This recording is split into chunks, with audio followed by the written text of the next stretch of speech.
नमस्कार मंडळी, welcome to Shruti. आज काय स्पेशल मंडळी? आज स्पेशल आहेत उडदाचे पापड. अगदी गावाकडच्या पद्धतीचे घरगुती पद्धतीने पापड कसे बनवायचे ना, हे आज आपण बघणार आहोत. अतिशय साधी सोपी आणि एकदम इझी अशी रेसिपी सांगणार आहे. म्हणजे तुम्ही जर कधी पापड बनवले नसतील ना, तरी देखील अतिशय परफेक्टली तुम्ही हे पापड बनवू शकता. इतकी इझी रेसिपी सांगणार आहे. तर चला मग आजच्या आपल्या पापड रेसिपीला सुरुवात करूयात. मंडळी, सगळ्यात आधी आपण इथे आटा छान असा चाळून घेऊयात. मंडळी, जेव्हा पण आपण पापड बनवतो ना, त्यावेळेला आटा चाळून घेणं फार महत्त्वाचं असतं, कारण त्याच्यामध्ये काही दाणे राहिलेले असू शकतात दळते वेळेस. आणि शिवाय तो छान असा मोकळा करून घेतला ना, की आपले जे मसाले आपण त्याच्यामध्ये घालणार आहोत ते अगदी व्यवस्थित लागले जातात. त्यामुळे सगळ्यात आधी आपण इथे 2 वाट्या इतका आटा चाळून घेतलेला आहे. अगदी कमी क्वांटिटीमध्ये सांगते, म्हणजे जर एकटीने जरी पापड बनवणार असाल ना, तरी आपल्या सोयीनुसार तुम्ही कधीही हे पापड बनवू शकता. आणि मंडळी, आता इथे आपण पापड मसाला घातलेला आहे. तर हा जो मसाला आहे ना, हा सुद्धा आपण घरीच बनवलाय. कसा बनवलाय ते सुद्धा सांगते. तर इथे आपण आहे ना 2 चमचे इतका पापडखार घेतलाय, त्यानंतर पाऊण चमचे इतकं मीठ घेतलंय, अर्धा चमचा इतकी कुटून घेतलेली काळी मिरी घातले आणि पाव चमचा इतका हिंग घातलाय. सोबत 2 चिमूट इतका सोडा घातलाय. सोडा नाही वापरला तरी सुद्धा चालू शकतं. आणि या इथे पापडामध्ये मसाला घालत असताना हलकंसं गरम पाणी घेतलंय. त्यामध्ये तो मसाला घालून आपण छान असं पिठामध्ये मिक्स करून घेतलंय. तर मंडळी, पीठ आपण किती व्यवस्थितपणे मळतो ना, यावरती आपण आपले पापड जे आहेत ते खुसखुशीत होत असतात. तर इथे मी छान घट्ट असा गोळा बनवून घेतलाय आणि गोळा मळत असताना त्याला छान असं तेलाचा आणि पाण्याचा हात लावून घट्टसर गोळा बनवायचा. अगदी पातळ गोळा बनवायचा नाही, कारण तो आपण अजून थोड्या वेळासाठी ठेवून देणार आहोत. कारण आपले पापड जे आहेत ते छान असे फुलले पाहिजेत.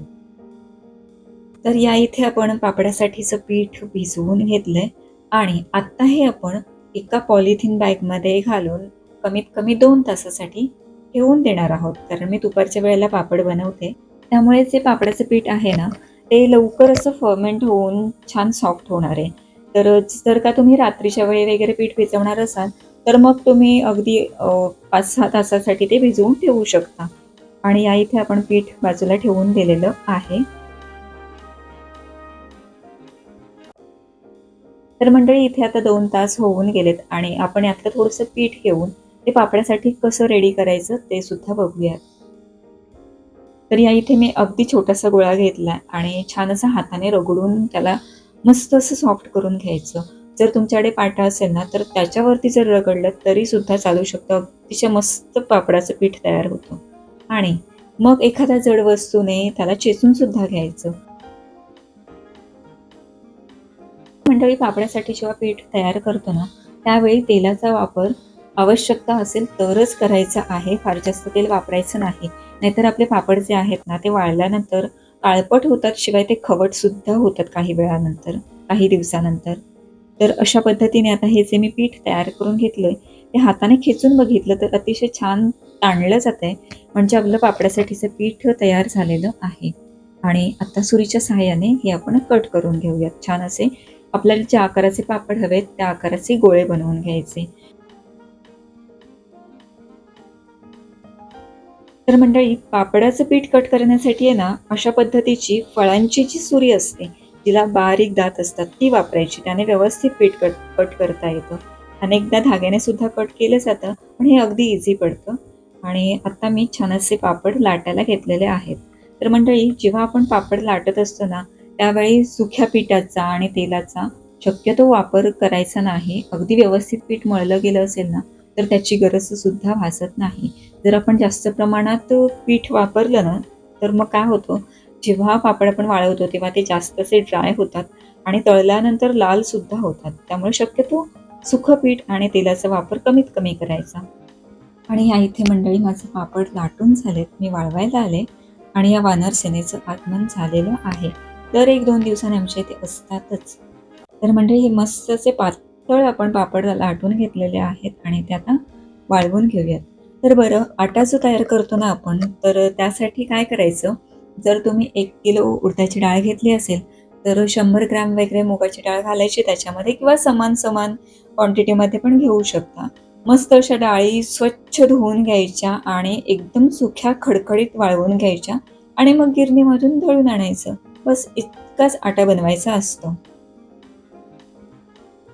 आणि या इथे मंडळी आता संध्याकाळचे 5 वाजून गेलेत. एकदम शांत असं ऊन आलेलं आहे आणि त्याच्यामध्ये मी हे पापड वाळायला ठेवलेले आहेत. तर अगदी मस्त वाळले जातात. एकदम सकाळचं किंवा संध्याकाळच्या उन्हामध्येच पापड वाळवायचे म्हणजे ते फार जास्त ड्राय नाही होत. आणि आता हे वाळलेले पापड आपण एकावर एक ठेवून देऊया. यामुळे ना मंडळी पापडाचा आकार जो आहे तो अगदी व्यवस्थित राहतो. तो बाजूने फोल्ड नाही होत. कारण वाळल्यानंतर पापड आहेत ना, जर तसेच आपण ठेवून दिले तर ते बाजूने फोल्ड व्हायला लागतात. तर आता हे जे वाळलेले पापड आहेत ते एका पॉलिथिन बॅगमध्ये घालायचे आणि मस्त अशा एअरटाईट डब्यामध्ये ठेवून द्यायचे. म्हणजे पावसाळ्यातून वगैरे पण ते खराब नाही होत, त्याला मॉइश्चर नाही पकडत. आणि इथे मंडळी आज आहे हा दुसरा दिवस. तर मस्त असे पापड वाळलेले आहेत आणि आता आपण यातलेच काही पापड तळून बघूयात. तर अगदी गरम गरम तेलामध्ये मी हा पापड सोडला आणि सोडता क्षणी मस्त असा फुलतोय. त्याशिवाय मंडळी हा पांढरा शुभ्र दिसतोय म्हणजे आपले पापड अतिशय सुंदर बनलेले आहेत आणि खूप मस्त पापड बनतात. खाल्ल्यानंतर दातामध्ये अडकत सुद्धा नाहीत, इतके अप्रतिम बनतात. तर पूर्णपणे घरगुती पद्धतीने बनलेली ही रेसिपी आहे. नक्की ट्राय करा आणि आपल्या मैत्रिणींसोबत देखील शेअर करायला विसरू नका. आता भेटूयात अशाच एका सुंदर रेसिपीमध्ये. तोपर्यंत चॅनेलवरच्या इतर रेसिपीज देखील नक्की पहा आणि आवडल्या असल्यास कमेंट करायला विसरू नका. आणि जर का अजूनही आपल्या चॅनलला सबस्क्राईब केलं नसेल तर प्लीज सबस्क्राईब करा, कारण खूप साऱ्या छान छान रेसिपीज मी आता घेऊन येणार आहे. तर मग चला आज इथेच थांबू आणि लवकरच भेटूयात आपल्या पुढच्या रेसिपीमध्ये.